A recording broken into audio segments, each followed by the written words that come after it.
मेरी एक थ्योरी है कि आदमी को ना कभी कोई गलती करता है ना, तो गलती का एहसास होना चाहिए और ये पता होना चाहिए कि आखिर गलती क्यों हुई ताकि वो उसको सुधार सके। पर कभी उसे ये नहीं सोचना चाहिए कि ये दुनिया का सबसे बड़ा चूतिया आदमी मैं ही हूँ। क्योंकि दोस्त, जहाँ तक मेरा मानना है, मैंने आपसे ज़िंदगी थोड़ी ज़्यादा देखी है। जब कभी आप समझोगे ना कि आप बहुत बड़े चूतिया हो, इस दुनिया में आपसे बड़े बड़े चूतिया पड़े हैं। ठीक वैसे ही इसका उल्टा, जब कभी आपने कुछ नया हासिल किया हो, कुछ बड़ा किया हो और आपको लगे कि आप बहुत काबिल हैं, तो घमंड नहीं करना, क्योंकि यहाँ आपसे काबिल लोग मौजूद हैं। आज हम बात करेंगे यूएफसी और एमएमए से जुड़ी, एमएमए बॉक्सिंग से जुड़ी खबरों की। पर सबसे पहले बात करेंगे उस आदमी की जो हमसे कई गुना ज़्यादा काबिल है। उसके बारे में बात करें उससे पहले सब्सक्राइब करिए, बेल आइकन में क्लिक करिए। सबसे पहले बात करते हैं होजे ऑल्डो की। कल मैंने आपको पोस्ट किया था कि Jose Aldo is going to retire. आज होजे ऑल्डो रिटायर हो चुका है। होजे अल्डो वैसे ही आदमी, जैसा मैंने कहा ना, कि हमसे कई काबिल पड़े बैठे हैं। और मेरा मानना है कि अपने पीक पे होजे अल्डो आज भी यूएफसी का सबसे बेहतरीन फाइटर है। मतलब बहुत से लोग हैं जिनको उनकी इज्जत नहीं मिली। नंबर वन उसमें आता है एंडरसन सिल्वा। एंडरसन सिल्वा कब यूएफसी से चला गया पता नहीं चला। आपको मेरे को सबको हम उम्मीद कर रहे थे कि उसको बहुत अच्छा सी ऑफ मिलता है, उसकी इज्जत के अनुसार। पर नहीं मिला। डिमिट्रियस जॉनसन को तो हम भूल ही गए। एक काम करते हैं, डिमिट्रियस के बारे में वीडियो बनाते हैं। भूल ही गए। जबकि डिमिट्रियस अभी भी शानदार है। रॉटैंग वाली फाइट जो है ना, वन चैंपियनशिप में, शानदार है। अभी भी वन ऑफ द बेस्ट है। उसको भी लगभग out of the site, out of the mind हो गया वो भी। ठीक वैसा ही एक और आदमी है जिसको उसके कभी इज्जत मिली नहीं, और उसका नाम है होसे ऑल्डो। मैं ना, जब ये वीडियो बना रहा हूँ तो मुझे पता है कि पहली खबर होसे ऑल्डो की सुनानी है आपको। तो मैं सोच रहा हूँ कि बोलूँ क्या होसे के बारे में। मैं जो कुछ भी बोलूँगा ना, वो उसकी काबिलियत के मुकाबले कम मिलेगा। तो rather than saying anything stupid, I will say one vias champion, all the best, will miss you, and we hope that whatever you do in your life you get success. You are one of the kind. As a matter of fact, you are awesome. Take care of yourself. We'll keep seeing you. We'll keep watching you. We'll keep following you. But not like a stalker, like a fan. Take care of yourself. अब बात करते हैं अगली खबर। अगली खबर में सबसे पहले बात करते हैं एक और लेजेंड की, जो शायद रिटायर होने के बाद वैसी इज्जत ना पाए जैसी इज्जत वो डिजर्व करता है। उस लेजेंड का नाम है टोनी फर्ग्यूसन। मैं क्या कहूँ इसके आदमी। खैर, मैं बता देता हूँ कि उसका बयान क्या है और उस बयान से मेरे को प्रॉब्लम क्या है। उसका बयान है कि उसका अभी रिटायर होने का कोई प्लान नहीं है, और वो डेनियल कॉर्मियो कह रहा है कि he was just want see me as a quitter. मैं समझ रहा हूँ कि टोनी फर्ग्यूसन का आर्ग्यूमेंट क्या है, कि वो बोल रहा है कि डीसी जो है वो उसने रिटायर होने के लिए कहा उसको, तो वो he just want to see me as quitter. First of all, मेरे दिल में ना उन लोगों की बहुत कम इज्जत है जिनने अपनी ज़िंदगी में बहुत कुछ हासिल किया हो पर किसी बड़ी ऑर्गेनाइजेशन के पिछवाड़े में घुस के बैठा हो। तो डीसी वैसा ही है, जो बहुत काबिल आदमी है, बट यूएफसी के खिलाफ उसके मुंह से कभी कुछ नहीं निकलेगा। तो I don't respect him at all, as long as his analysis is concern, otherwise I respect him. तो ये बात मैं समझ रहा हूँ कि टोनी फर्ग्यूसन क्यों कह रहा है। टोनी फर्ग्यूसन यार हार के नहीं जाना चाहता, क्योंकि वो हारे हुए फाइटर के तौर पे रिमेंबर, मतलब याद नहीं रखा जाना चाहता। उसका इच्छा होती है कि उसको वैसे याद करना तो मुश्किल है जैसा वो कभी था अपने पीक पे, पर फिर भी एक जीत के साथ वो जाएगा तो अच्छा लगेगा। उसके पास चांस था नेट डियाज के समय, बट नेट डियाज जीत के साथ चला गया, टोनी फर्ग्यूसन रह गया। पर दूसरी तरफ I am really worried about his health, but जो कुछ भी टोनी फर्ग्यूसन करेगा, I will follow that up. तीसरी, मैंने आपको बताया था कि पर्स कितनी है। अभी जो फर्स्ट सेटलमेंट आया, एक्चुअली आपको बता रहा हूँ, बॉक्सिंग में first settlement, second settlement, third settlement ऐसे आते रहते हैं, क्योंकि ना पैसे आते रहते हैं इस फाइट के बारे में। तो जो फर्स्ट सेटलमेंट आया उसके हिसाब से कैनेलो अल्वारेस को $48 मिलियन मिले हैं। अब देखते हैं कि आगे वाले सेटलमेंट में उसको कितने मिलते हैं। फिर भी मेरा मानना है कि जब ये 4-5 सेटलमेंट खत्म हो जाएंगे 2 महीने में, तो फिर भी 80 मिलियन के ऊपर पहुंच जाएगा। सोचो कभी यूएफसी में इतनी एक फाइट में इतने मिलने लगे तो। वैसे एक बार कॉनर मैकग्रेगर ने यह दावा किया था कि 80 मिलियन मिले हैं उसको एक फाइट में, बट फिर बाद में यूएफसी ने आके मना कर दिया। ठीक है, गोलोफ्किन को पहले सेटलमेंट में 20 मिलियन मिले। बहुत कॉम्प्लिकेटेड होता है। कई लोगों को लगता है ना, कई कई लोग देखते हैं सिर्फ गारंटी मनी कितनी है, सोचते हैं अरे यार यही पैसा है। नहीं, उसके बाद तो पेपर व्यू मनी होता है, उसके बाद डिस्ट्रीब्यूशन राइट्स होते हैं, उसके बाद स्पॉन्सरशिप राइट्स होते हैं, बहुत सी चीज़ें होती हैं, है ना। कई लोग समझते हैं कि यार कनेलो अल्वारेस का, वो गनाडी गोलोफ्किन का तो डजोन के साथ कॉन्ट्रैक्ट इतने का है तो उतना ही मिलना चाहिए उसको। नहीं नहीं, वो मिनिमम कॉन्ट्रैक्ट है। ठीक है, so there is a difference between both of them.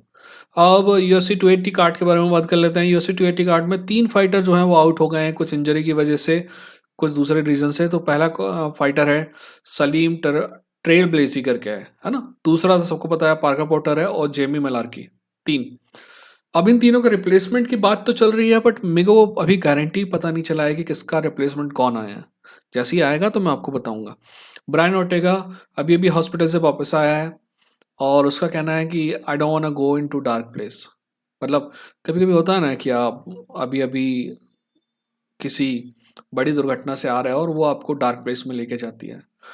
मुझे पता है ये जो डार्क प्लेस है ना, ये मैं हर एक आध महीने में देखता हूँ। खैर आप अपने हो तो इसलिए आपको बताता हूँ। ये चैनल मैंने बनाई है इसलिए ताकि मैं अपनी ज़िंदगी की बातें कर सकूँ आपसे।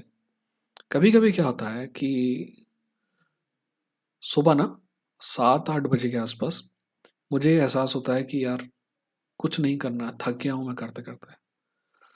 I am struggling for last 12 years. हार नहीं माना हूँ, और मेरा मानना है कि मैं सबको पछाड़ के बहुत आगे जाऊंगा। पर फिर भी महीने में, 2 महीने में, कभी कभी 6 महीने बाद एक दिन ऐसा आता है जो आपको डार्क प्लेस में ले जाता है। उस दिन मैं 7-8-9 बजे सर पे एक तकिया ऊपर से डाल लेता हूँ, और शायद पूरा ढाक लेता हूँ, और सोया रहता हूँ। 12 बज जाता है, दिन का 2 बज जाता है, शाम का 6 बज जाता है। शाम को उठ के खाना खाता हूँ, फिर सो जाता हूँ, फिर अगले 2 दिन तक शायद सोता रहता हूँ। ऐसा होता है, मतलब शायद डिप्रेशन के लक्षण है। बट फिर हिम्मत करके उठता हूँ और फिर काम पे लग जाता हूँ, क्योंकि दोस्त काम पे लगना ज़रूरी है। तो ठीक इसी टाइप के डार्क प्लेस के बारे में बात कर रहा है आपका ब्रायन ऑर्टेगा। यार ब्रायन ऑर्टेगा मेरे से उम्र में छोटा है, इसलिए मैं समझ सकता हूँ कि उसने उतनी ज़िंदगी नहीं देखी है जितनी मैंने देखी है, but he is very talented, he will be back.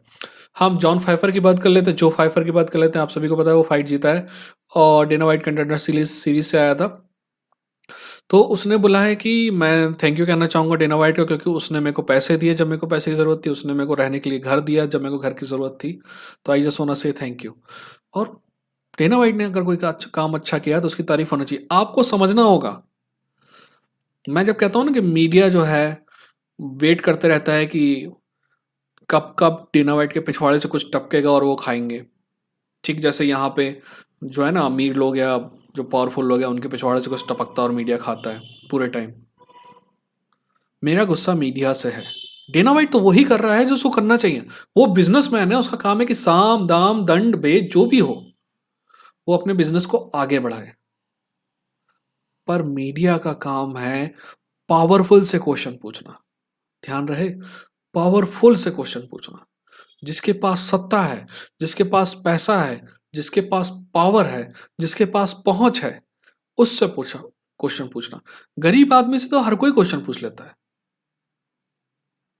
कमजोर आदमी से तो हर कोई क्वेश्चन पूछ सकता है ना। जिसमें ताकत नहीं है उससे तो हर कोई क्वेश्चन पूछ सकता है। आपका काम मीडिया है तो मीडिया को तो मजबूत से क्वेश्चन पूछना चाहिए। बट खैर छोड़िए, इस बारे में फिर कभी बात करेंगे। कुछ फाइट अनाउंसमेंट है, उनके बारे में बात कर लेते हैं। सबसे पहला फाइट अनाउंसमेंट जो है वो है Bryce Mitchell. Bryce Mitchell, I like Bryce Mitchell, आपको पता है बहुत। I like Bryce Mitchell versus Movsar Evloev वाली फाइट है। ये फाइट टफ होगी ब्राइस के लिए। ब्राइस भी अनडिफीटेड है, मुसावेर भी डिफीटेड है, अनडिफीटेड है। मोवसर एवलॉव, दोस्त इनमें से एक का अनडिफीटेड जाने वाला है, इनका एक का 0 जाने वाला है। ये फाइट बहुत टफ होने वाली है ब्राइस के लिए। देखो ब्राइस ना जुजित्सु बहुत शानदार है, बट एक्चुअली रेसलिंग भी अच्छी है उसकी। बट मोवसिर के मुकाबले उतनी अच्छी नहीं लग रही है। जहाँ तक दूसरी बात है सबमिशन की, वहाँ पे ब्राइस मिचेल बेहतर है। तो ये अजीब सी बात है, पर मेरा प्रेडिक्शन तो ये है कि ये फाइट जो है ना फीट पे ही रहने वाली है। ना ये कोशिश करेगा उसको ग्राउंड पे ले जाने की, ना वो कोशिश करेगा इसको ग्राउंड पे ले जाने की। और अगर करेंगे भी तो दोनों फेल होंगे और वापस से ही फीट पे फाइट हुई। एक और फाइट अनाउंस हुई है, Calvin Kattar versus Arnold Allen. आपको पता है, आप अर्नर डायलन के बारे में बहुत कम क्यों जानते हैं? क्योंकि यूएफसी उसके बारे में बताना नहीं चाहता, क्योंकि वो स्टार नहीं है, वो एक्साइटिंग फाइट नहीं है यूएफसी के हिसाब से। मेरे हिसाब से तो है, यूएफसी के हिसाब से उसकी फाइट एक्साइटिंग नहीं है, और वो मुंह भी नहीं चलाता है ज्यादा। खैर, टैलेंट के नाम पे आर्नर टैलेंट बहुत शानदार है। बट मेरा अगर आप बोले ना तीन तीन राउंड की फाइट है, तो मैं आर्नर टैलेंट को पक्ष लूंगा। बट 5 राउंड की फाइट, केटर के पास ज्यादा एक्सपीरियंस है उसका। एक और फाइट के बारे में बात कर देते हैं, जेरेड कैनेडियर वर्सेस शॉन स्ट्रिकलैंड की फाइट। देखो, ये फाइट पहले भी हुई थी, बाद में चोट की वजह से डिले हो गई थी। ये फाइनली फुट हो गई, फिक्स हो गई है, यूएफसी 282 में होगी ये फाइट। ठीक है। अभी तक मेरे पास यही खबरें थी जो आपके लिए इंपॉर्टेंट है। मैंने देखा है कि लोग जो है सिर्फ एक खबर को लेकर पूरा वीडियो बना देते हैं। मेरा मानना है कि जब 3 4 5 6 खबरें इकट्ठी हो जाएं, तो इकट्ठा आपको बता दिया जाए। एक खबर को जबरदस्ती खींचने में कोई मतलब है नहीं, क्योंकि आपका टाइम भी इंपॉर्टेंट है और दोस्त मेरा भी। अपना ख्याल रखिए, मिलते हैं अगली वीडियो के साथ। ये था इंडियन फाइट जंग की। सब्सक्राइब करें, बेल आइकन भी क्लिक जरूर करिए।